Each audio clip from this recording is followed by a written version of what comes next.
plat vyše 8300 eur. Tu, v Nových Zámkoch. Neveríte? Sledujte ďalej.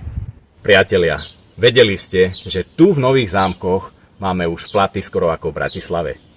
Náš pán primátor zarába v roku 2026 8322 eur mesačne, čo je len o 650 eur menej, ako zarába pán primátor Bratislavy. No i sa teraz pýtate, že či vôbec na to máme. A tu vidím aj ja kameň úrazu.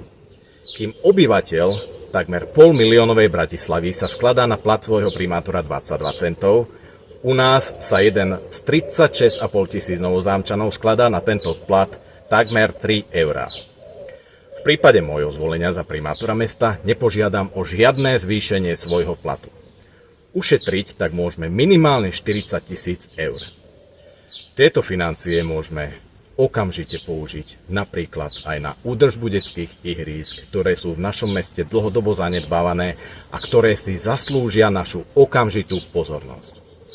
Priatelia, ďakujem, že ste so mnou, že mi veríte a verte, že aj ja budem stále s vami. S úctou a pozdravom, Peter Podbehli. Dovidenia.